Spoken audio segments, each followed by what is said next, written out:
Bonjour à toutes et à tous, bienvenue sur Comics Party, très heureux de vous retrouver. Alors nouveau petit souci malheureusement de micro-cravate qui m'oblige à procéder autrement pour cette vidéo. En tout cas comme vous le voyez, on va s'intéresser aujourd'hui à un crossover qui a marqué dans l'univers des comics, qui a vu s'affronter la Maison des Idées face à la distinguée concurrence DC versus Marvel Comics. On est au cœur des années 90, au cœur de l'époque des crossovers et on va revenir donc sur ce titre qui a marqué un certain nombre de lecteurs en France et partout ailleurs. Mais avant, un petit mot sur les fameux crossovers. Je vous ai dit, ils étaient légion dans les années 90, où l'industrie des comics était parfois un petit peu morose, où il fallait relancer un petit peu les choses. On a usé de beaucoup d'idées, et bien évidemment les crossovers qui permettaient de réunir les différents personnages de différentes séries, ou même de différents univers ensemble.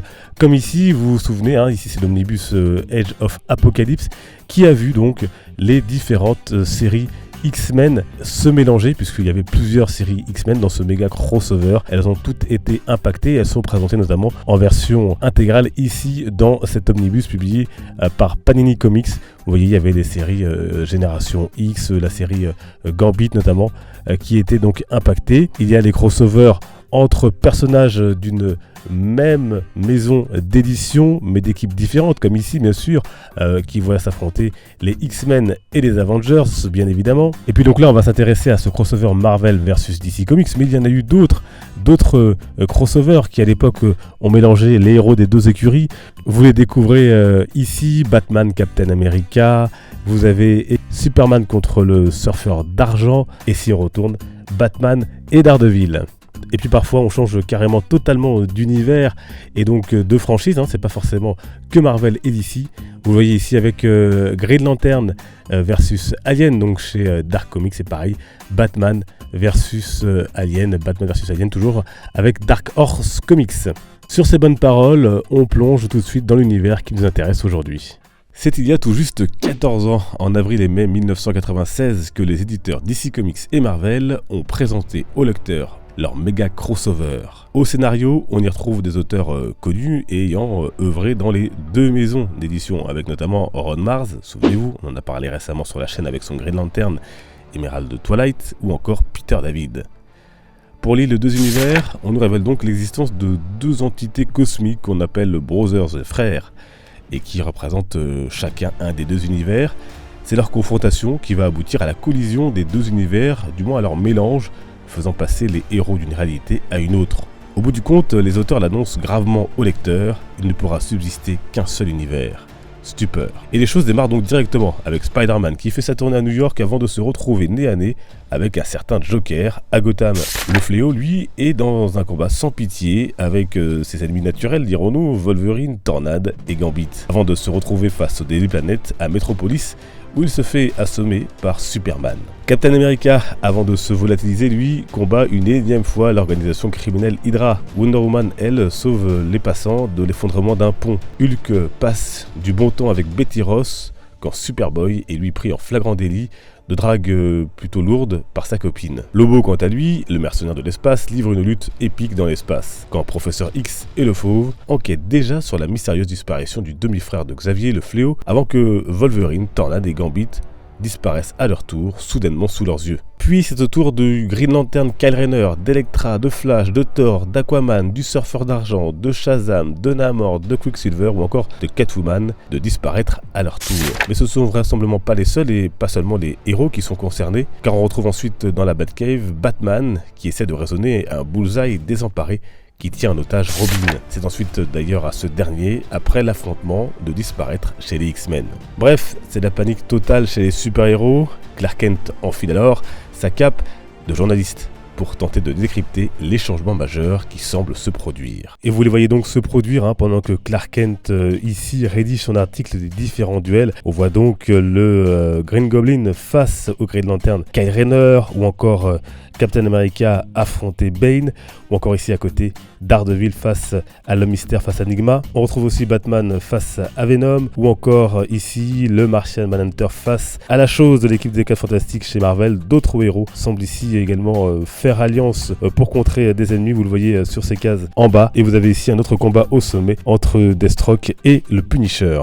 Bien évidemment, les clins d'œil aux comics sont nombreux, comme ici lorsque Bane soulève Captain America au-dessus de sa tête, nous faisant immédiatement penser à la scène similaire où il finit par briser le dos de Batman dans Nightfall. Mais une des rencontres les plus impressionnantes et les plus attendues se déroule aux confins de l'espace, où se font face, comme ils nous le sont présentés, le disciple de la mort et le dieu de la destruction, Thanos versus Darkseid. Avec cette réplique drôle de Darkseid à son adversaire, je parie pâle imitation que tu vas perdre. Alors, une phrase qui prend tout son sens quand on sait que Jim Starlin s'est inspiré du colosse de DC Comics, imaginé par Jack Kirby, pour créer le Titan Fou. Dans les autres combats, on assiste à des duels assez logiques au final, comme ceux de Namor et Aquaman, au fond de l'océan bien sûr, ou de Flash et Quicksilver, les deux bolides des deux maisons. Parmi les combats les plus impressionnants, bien sûr, Superman affronte Hulk, et je vous le dis, mieux vaut ne pas traîner dans les environs. Alors comme je vous l'ai dit, à cette époque on était à une époque où il fallait redonner du sens au lecteur. Alors c'était réussi, parfois pas toujours réussi, mais on trouvait des solutions et des idées novatrices pour intéresser et pour faire interagir de plus en plus les lecteurs. Alors ici la solution c'était de faire participer et donc de faire voter les lecteurs sur l'univers qui allait gagner. Pour cela on trouvait à la fin, vous voyez, des différents versus donc qui mettaient en scène les différents duels qui allaient avoir lieu, et les lecteurs de ces titres Marvel versus DC pouvaient voter et choisir les personnages qui allaient gagner. Alors on vous demandait tout simplement qui est le plus fort, qui est le plus cool, qui est le plus intelligent, et pour ce faire, eh bien c'était à l'ancienne, à l'époque, je vous rappelle, on est au milieu des années 90, eh bien il y avait tout simplement en bas un coupon réponse où il fallait cocher la case du héros qu'on voulait voir vainqueur. Vous voyez les différentes listes ici, et il fallait tout simplement donc remplir ce bulletin et le donner à son libraire dans son comic shop qui faisait remonter les résultats. Alors il y avait deux autres différentes méthodes. On pouvait également donc remplir ce même papier et le renvoyer à une adresse postale. On est loin de l'époque des Facebook, Instagram et autres Twitter pour voter. Et puis on pouvait également, grâce à une adresse mail, les héros avaient une adresse mail, AOL.com, on pouvait voter et choisir le héros que l'on voulait voir vainqueur dans ces différents duels. Et dans les numéros suivants, on découvrait donc qui étaient les vainqueurs sous la forme de dessin dans le scénario, tout simplement inclus dans le scénario. On voyait, selon le choix des lecteurs, se matérialiser, si on peut dire, la victoire et la défaite du héros que l'on avait choisi de faire gagner ou perdre. Ça rappelle évidemment également ce qui avait été fait chez DC Comics, qui avait demandé aux lecteurs de choisir si oui ou non Jason Todd devait mourir dans un deuil dans la famille.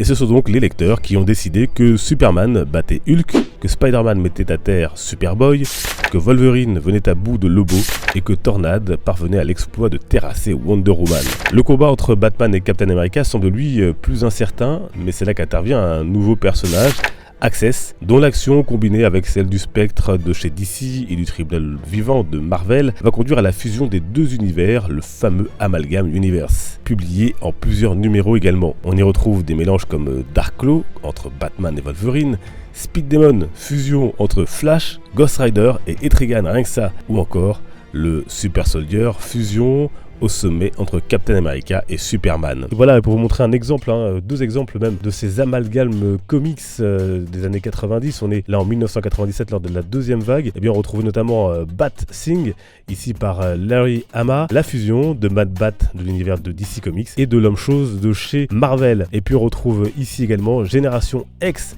Alors c'est pas connu par tout le monde. Peter Milligan au scénario, la fusion entre l'univers Génération X de Marvel et celui western de Jonah Hex de chez DC. Alors vous savez, on était dans un événement très commercial ici et bien évidemment on n'était jamais très loin du marketing, notamment pour Warner Bros, propriétaire de la licence DC Comics, qui en profite également pour mettre en avant ses autres licences, pas bête. On retrouve ici par exemple, vous le voyez, Titi et Grominet, ou encore ici Bugs Bunny bien évidemment, et également les excellents Cortex et Minus, héros d'une série animée qui cartonnait alors à l'époque. Alors dans les autres faits amusants, Wolverine et Gambit piquent la Batmobile sous les yeux de Batman et Robin, et si vous aviez été émerveillé de voir Captain America soulever le marteau de Thor dans Avengers Endgame, attendez de voir Wonder Woman le faire à son tour. DC vs Marvel Comics, c'était donc une belle opération commerciale avant tout, disons-le, qui a servi les deux maisons d'édition. La proposition scénaristique n'était clairement pas à la hauteur, disons-le, sans toutefois être dénuée d'intérêt. Les crossovers sont de toute façon souvent compliqués à gérer et à orchestrer, encore plus face à un événement mettant en lumière la plupart des personnages des deux plus grosses maisons d'édition américaines de comics. Reste aujourd'hui un souvenir nostalgique dans lequel il est toujours plaisant de replonger, nous montrant ainsi que la concorde et la collaboration entre ces deux géants que l'on présente souvent comme ennemis est possible. Voilà donc pour cette plongée dans les années 90 et dans ce crossover. Si vous l'aviez lu à l'époque, dites-moi ce que vous en avez pensé. Sinon, est-ce que ça vous aurait plu de le lire à l'époque? Est-ce que vous comptez le lire? Pas facile, à vrai dire, de le retrouver encore aujourd'hui. Malheureusement, ce titre, parfois on en trouve dans certains comic shops ou bien sûr sur eBay, vous pouvez trouver quelques affaires intéressantes de ces comics qui étaient vendus, donc 3,95$ pièce à l'époque. N'hésitez pas donc à me dire ce que vous en avez pensé et également des duels qui ont été proposés. Est-ce que vous auriez fait également vous les mêmes choix? Voilà, n'hésitez pas bien évidemment comme toujours à partager cette vidéo si elle vous a plu, à vous abonner et à activer la cloche des notifications pour être sûr de rien manquer. On se retrouve nous sur les réseaux sociaux Facebook, Twitter, Instagram, Snapchat, la page Facebook, le groupe Facebook. N'hésitez pas, tous les liens sont en description, ce sera avec un grand plaisir que je vous y retrouverai. On se dit à très bientôt. D'ici là, restez chez vous, portez-vous bien. Les comics sont une fête. Merci à toutes et à tous. Ciao.